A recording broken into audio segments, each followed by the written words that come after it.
Bitcoin itu per 10 menit itu nilainya hanya 6,25 BTC.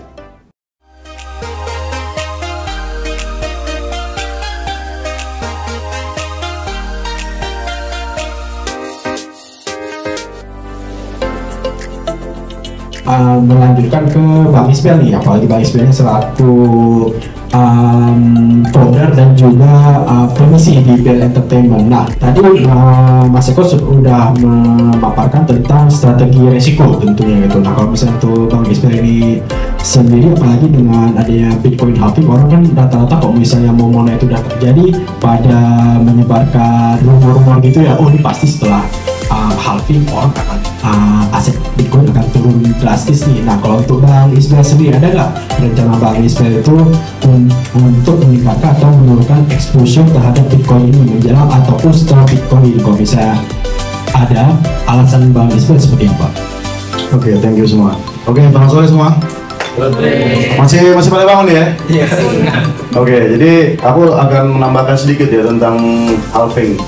Mungkin informasinya masih agak-agak sedikit ya bro. Yes. Jadi gini, Bitcoin itu kan 21 juta yang akan di-mine gitu ya. Jadi biar teman-teman tahu, saat itu yang sudah di-mine itu udah 19 juta 600 Bitcoin. Jadi yang sisa itu hanya 1,3 juta lagi. Dan apa yang paling aneh adalah, biar teman-teman tahu, periode setiap 4 tahun ya, periode 4 tahun itu akan sampai ke 2140. Jadi di 2140 Bitcoin itu udah nggak bisa di-mining lagi. Nah, setiap tahun itu blok yang diciptakan itu sebesar 210.000. Dalam artian kalau itu kita bagi 4, masih ada 10 halving lagi. Sekarang kita sudah mengadakan yang keberapa? Ketiga. Apa? Lebih. Yang keempat. Yang keempat. Awalnya itu 2009, kemudian masuk 2012, masuk 2016, masuk 2020, dan sekarang 2024. Jadi kita itu sudah ada 4 kali halving. Dari awal penciptaan Bitcoin, sebenarnya reward itu bukan reward namanya itu subsidi. Subsidi itu sebesar 50 BTC waktu itu, which is tahun 2011 sampai 2012 itu bisa di mining pakai GPU, pakai komputer. Tapi setelah 2012 itu nggak bisa lagi, harus pakai ASIC mining. Itu teknologi komputer yang sangat tinggi untuk menghasilkan hash rate yang sangat besar gitu ya. Nah, kemudian beberapa hal lagi nih yang perlu saya sampaikan. Kalau kalian mau belajar tentang halving ini, terutama mengenai harga, itu kalian bisa follow di Twitter, namanya 100 trillion dollar. Itu kalian harus ikutin. Nah, dari situ asalnya kenapa nilai harga pada saat halving itu sudah pasti akan melewatin ATH sebelumnya. Nah, gitu. Cuman masalah kapan, nah tadi Bro Inof itu kan udah bilang nggak bisa langsung. Kalau prediksi saya itu biasanya setelah halving, ya dia mungkin butuh 2 tahun atau 1 tahun untuk dia akan ATH lagi. Nah, jadi menjadi pertanyaan kan gini, kalau kalian tahu sekarang nilai market cap dari BTC itu sekarang udah berapa? Tahu nggak? 1 triliun. 1 triliun dolar bro. Kalian bisa bayangkan nggak uang 1 triliun itu seperti apa? Ya, uang 1 triliun itu seperti apa? Dan waktu ATH sebelumnya itu Bitcoin mencapai 1,2 triliun. ATH sebelumnya ya, waktu harga 69.000 dolar. Nah, jadi aku sedikit menjelaskan bagaimana cara menghitung sebuah nilai dari si BTC pada saat halving. Itu menggunakan 2 metode secara matematik. Yang pertama metodenya namanya S2F, stock to flow. Yang kedua namanya power law. Jadi dua metode itu yang dipakai untuk menentukan bahwa harga BTC sudah dipastikan akan ATH, akan melewati ATH baru. Nah, jadi stock to flow itu gini, kawan-kawan. Makanya dibilang kenapa Bitcoin itu bisa dibilang emas, ya. Kenapa bisa dibilang emas? Karena SF atau stock to flow-nya itu hampir menyamai dengan emas. Nah, stock to flow itu apa? Gak apa-apa, agak panjang apa ya? Nggak apa, silakan. Gak apa-apa ya? Nah, stock to flow itu artinya apa? Stok itu adalah sesuatu yang sudah tersedia, yang sudah ada. Katakan emas, itu cadangan di dunia ini hanya 159.000 ton. 159.000 ton. Tapi setiap tahun produksinya itu hanya sekitar 3.000. Hanya sekitar 3.000 produksinya. Artinya stoknya banyak, yang sudah dikumpulkan banyak. Kan emas kan udah tahu lah ya, dari zaman mungkin Ibrahim lah, dari apa kan udah tahu emas kan. Itu stoknya banyak, tapi setiap tahun itu produksinya kecil. Nah, sehingga nilai SF-nya itu sekitar 62. Nah, berbeda lagi dengan nikel. Contohnya, nikel kayak yang sekarang ya. Itu kan produksinya kecil juga, gitu. Tapi stoknya kecil, makanya nilainya SF-nya kecil. Nah, bagaimana dengan Bitcoin? Bitcoin kita balikin sama emas tadi. Sekarang produksinya sudah berapa? Hampir 19 juta. Sementara dengan adanya halving tadi, nilainya kan berkurang. Biar teman-teman tahu, dengan halving yang kemarin, itu sekarang satu hari itu 900 Bitcoin yang dihasilkan. Karena dia kan langsung.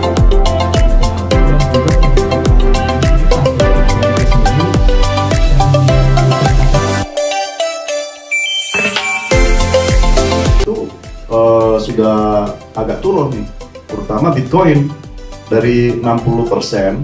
Ini sekarang sudah 43%. Dan yang tadinya ETH itu hanya 5%, itu sekarang udah 16% gitu. Nah, jadi memang kalau saya lihat sih faktor dari Ethereum ini sangat berperan penting dalam meningkatkan mass adoption karena smart contract-nya tadi. Karena kan Ethereum itu kan programmable blockchain, sementara Bitcoin itu tidak programmable. Itu memang fungsinya hanya untuk store of value, kemudian hanya untuk transfer, ya kemudian hanya untuk ya pajangan aja, untuk sebagai nilai aja gitu. Nah, tapi memang ketika yang bilang mungkin Nepto tadi, sekarang Bitcoin itu sudah masuk ke utility, makanya ada istilah WBTC ya, buat teman-teman tahu ya, WBTC, Wrap BTC.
sistem trading memang agak berbeda dibandingkan dulu. Kalau dulu itu kenapa rata-rata kenaikan harga altcoin itu bisa naik ketika Bitcoin naik? Karena kita harus tahu yang namanya sistem pairing tadi gitu loh. Dimana sistem pairing tadi sifatnya adalah liquidity pool, liquidity suatu aset. Jadi misalnya ketika let's say di Binance, rata-rata altcoin itu pairingnya adalah Bitcoin. Nah, dalam matematika di liquidity pool, ketika harga suatu aset itu naik, maka dia itu nggak langsung pincang gitu loh, enggak. Tapi dia harus dua-duanya itu setara nilainya.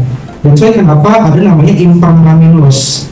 Ya, impermanent loss itu terjadi ketika harga dari salah satu aset itu turun, sedangkan salah satu aset itu stabil atau ikut turun, maka nilai kedua aset itu akan ikut turun juga secara jumlah dan juga nilai. Tapi kalau di impermanent loss itu salah satu aset yang naik, misalnya Bitcoin naik, sedangkan si altcoin yang dipairingkan itu dia stabil, maka nilai dari altcoin tersebut itu juga akan ikut naik. Karena mau tidak mau, itu kan harus sama ya, 50-50, nggak boleh pincang. Makanya Bitcoin itu sebagian akan digunakan untuk membeli kembali aset altcoin tadi, gitu, sehingga punya nilai yang sama, gitu loh. Nah itu yang terjadi ketika di bull market dahulu.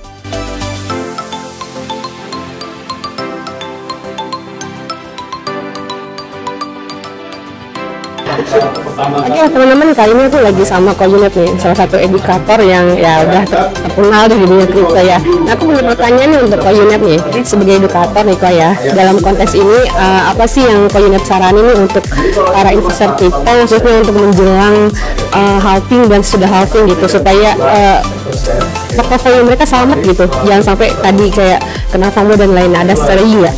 Oke. Ya, biar selamat gitu ya. Oke, kalau aku sih lebih prefer menyimpan aset aku sebagian besar, paling besar itu adalah di Bitcoin. Kenapa? Karena jujur aku pribadi sudah mempelajari Bitcoin cukup banyak, cukup dalam. Ternyata Bitcoin itu nggak cuma sekedar aset yang kita beli di exchange, enggak, tapi kita bisa pelajari algoritmanya, pelajari utilitasnya, fungsinya, pengembangan seperti apa, dan cara kerjanya Bitcoin itu seperti apa gitu ya. Makanya kenapa aku cukup yakin dengan Bitcoin ini bisa menjadi ibaratnya kayak emas digital atau gold 2.0 ibaratnya. Nah, ibaratnya emas itu kan bisa menjadi aset penyelamat kita ya di secara jangka panjang gitu ya. Ketika let's say ketika aku sudah tua, bisa aku wariskan ke anak cucu misalnya ya. Nah, tapi kalau kita cuma beli Bitcoin kan bingung ya, kapan harus TP gitu kan, untungnya dari mana, terus kenaikan Bitcoin tidak sebanyak dengan kenaikan aset-aset lainnya, pasti pertanyaan itu banyak muncul. Nah, sebenarnya kita bisa manfaatin Bitcoin yang kita punya itu untuk menggunakan beberapa produk keuangan, ibarat kayak di bank. Biasanya kalau di bank itu ada namanya deposito, ada namanya kartu kredit, ada yang namanya lending and borrowing, kita minjem duit di bank dan memberikan jaminan. Nah, sama di dunia kripto itu ada produk-produk keuangan yang seperti itu. Jadi kita bisa tuh ibaratnya pakai Bitcoin kita depositoin, lalu kita meminjam aset lain berupa USDT misalnya, dan USDT kita bisa kita berikan kembali Bitcoin ataupun kita bisa berikan aset-aset lainnya. Nah, disinilah kita bisa nge-gain keuntungan yang jauh lebih besar gitu loh. Misalnya aku punya 1 Bitcoin, aku masukin, lalu aku pinjam, aku beli 0,5 Bitcoin, berarti secara langsung aku punya 1,5 Bitcoin dengan 1 Bitcoin. Nah, itu kurang lebih cara tipsnya. Dan teman-teman kalau pengen cobain ini, kalian pelajari aja, itu banyak banget di berbagai media-media ya. Jadi sebelum kalian terjun, kalian belajarin dulu, terus kalian cobain pakai aset sedikit, aset dingin, baru kalian masuk dalam jumlah yang memang bisa kalian tujukan untuk investasi seperti itu. Oh, menarik banget ya ini ya. Ini strategi mungkin bisa teman-teman coba nih, tapi yang jelas pakai aset dingin pokoknya ya. Oke, terima kasih. Terima kasih ya Ko.